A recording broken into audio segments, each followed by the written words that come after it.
Hello everyone, I am Srija Rudra, Assistant Professor, Department of CSE, MLR Institute of Technology. Now here in this tutorial, I would like to explain about security mechanism. Security mechanism means the way how we provide security is called just a security mechanisms. So these security mechanisms are technical tools and these are some techniques which are used to implement the security services. See here, security mechanism and security services, both these two terms might be looking somewhat similar for you, but these two terms are entirely different. Security mechanism is entirely different from security services. This mechanism is going to provide a service. So a security mechanism might operate by itself or it might be operated by others in order to provide a particular service. So the common example for security mechanism are cryptography and digital signatures. Here you can see no single mechanism that will support all the services required, and however one particular element underlies many of the security mechanisms in use, that is cryptographic techniques like digital signatures and all. Hope you clearly understood what is the meaning of security mechanism and security service. So there is a mechanism, and if we are trying to operate that mechanism either by itself or if others are trying to operate it, then if that mechanism is being done, then you get a security service. So security mechanism is being operated and a particular service is being achieved. The best example for it is cryptography and digital signatures. So here's a focus on the topic called security mechanism. You're having different mechanisms in order to provide a security: encipherment, data integrity, digital signature, authentication exchange, traffic padding, routing control, and notarization. All these are different mechanisms. We'll go each and everything with each in detail. See here, specific security mechanisms. This is just the above diagram I just written here.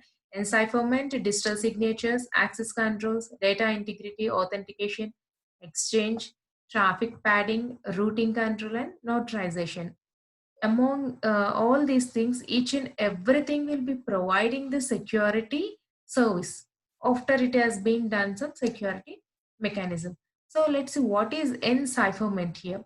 First one, encipherment means, for example, if you're having a two persons call, sender and receiver, A and B. So when A is trying to transfer a message to B, then that message from A is called as a plain text, and that plain text is converted to the ciphertext. That is, encryption is done there in order to provide security, because if encryption is done, then that particular message will be in ununderstandable format or unreadable format for the unauthorized users. So unauthorized users will not be able to understand the message if once the plain text is being converted to the ciphertext. So encipherment means converting the plain text to the ciphertext and making the unauthorized users unreadable to that message, and also we should also give access to the authorized users. That is very important. For unauthorized users, we should try to make it an encrypt. That is encipherment. Also, along with this, we are having another mechanism called decipherment. This it's a reverse operation which is done by the ciphertext. Means ciphertext is transferred to the plain text. In encipherment, we are converting the plain text to the ciphertext. In decipherment, we are converting the ciphertext to the plain text. That is one of the security mechanism. The next one is digital signature. So digital signature means it's a process that guarantees that the content of the message which has not been, it should not be altered or modified or deleted during its transmission. Means when a message is being transmitted from one end to the other end, there should not be any modification in the data, there should not be any alteration in the data in between its transmission. So very much important thing is signatures also, digital signatures are also marked with the document with the time on the document and by which it is signed. Means when they are signing, sometimes they'll be mentioning the time also. So it's just verifying the authentication of the digital message, or you can say even document also. So digital signature benefits everyone. It only needs to select the document and right click it, and by right clicking it you will get some pop-up box. There you'll be giving your secret code or confidential enter code or some digital code, and then directly you'll send this to the mail to the required person. So this process is completely paperless, and also it saves a lot of time for the employee and for the organization. Means when you're using this digital signature, there is no need of the paper to be given printout, and paper wastage has been avoided. Along with the transferring that particular papers or file to the other people or other organization or the people who are living in the abroad will definitely take some certain time. So the process for an employee will be delayed when when this signed document is transferred to the other end. If it is a digital signature signed document, then within fraction of seconds and within minutes, you can find that the particular file or the certificate or the document has been reached its destination. Either he may be in the same country or the other country.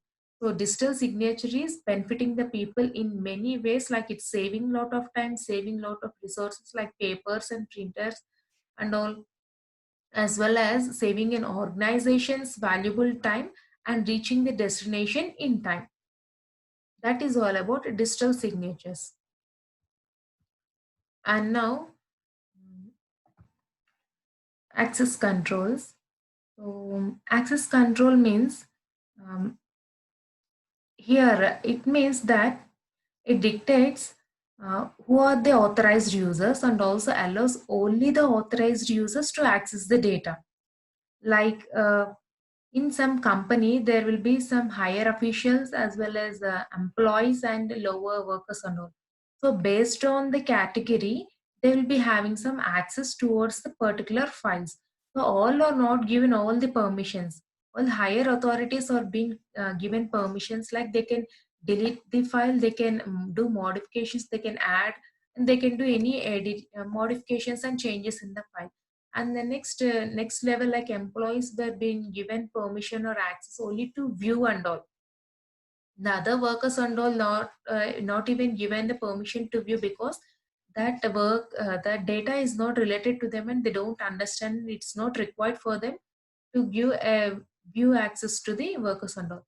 So based on the level and the category, some access permissions will be given.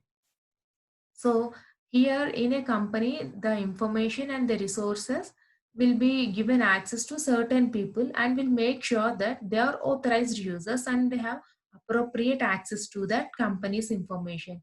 And also it checks who can view the data and who can modify the data. That also access control checks.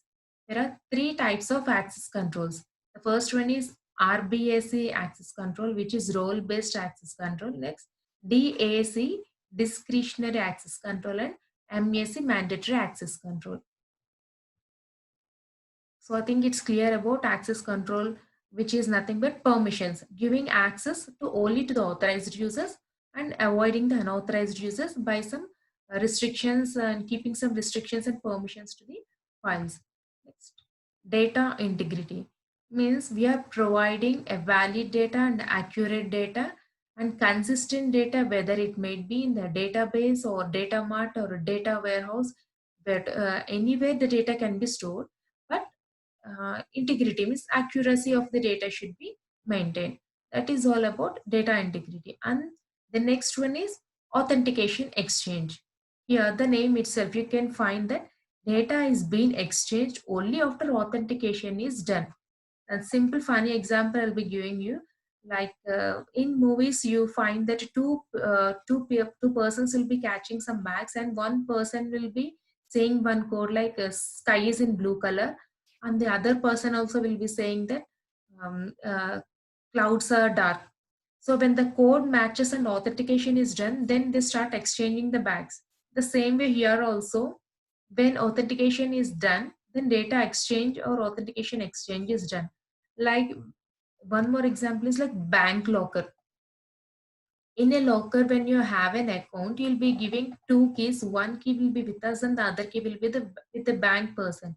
So when you try to open that locker, only when these two keys are turned, then only the locker will be opened. Then you can use it. That means authentication exchange is done there. So in real times, this authentication is exchange is used in many ways. And next one is traffic padding. This traffic padding is also called as a traffic control. Means the servers are having limited buffers and they can hold only certain limited requests. So when they're able to hold only certain limited requests, and when more requests are coming to that server, then what does it do? The server starts dropping all the packets. So we don't know that server is dropping the packet, as well as we don't have the knowledge that server is getting lot many requests, and that's what it is dropping the packets. So what we will do, we'll think that the request is not reached, and again we'll try to send the packet. So when we are again trying to send the packet, again number of requests are being hitting the server, and since the server is having only limited space for the request, it will again start dropping the packets. So when it drops the packet, what happens? Data will be losing. So that's why when more number of requests are being hitting the server, and when it starts dropping the packets, we'll again try to send the data.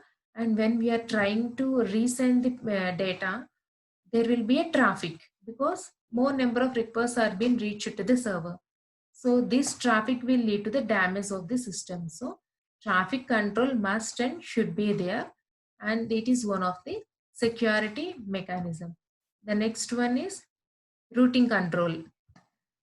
Routing control means, so if we have only the control on the router, then only we can send the data in accurate time to the destination. So if there is any damage to the data, then there will be a delay in reaching the data to the destination site. So what is important here? Routing control is very much important in sending the data to the destination in accurate time. The next one is notarization. So all these things are the security mechanisms. Along with this specific security mechanisms, we are having pervasive security mechanisms. These are trusted functionality, security labels, event detection, security audit trials, and security recovery. The recovery is very much important because if anything happens, again, recovery must be there. So this is a pervasive security mechanism. Thank you guys. So if you're having any doubts in the regarding topic, you can ask me in the comment box.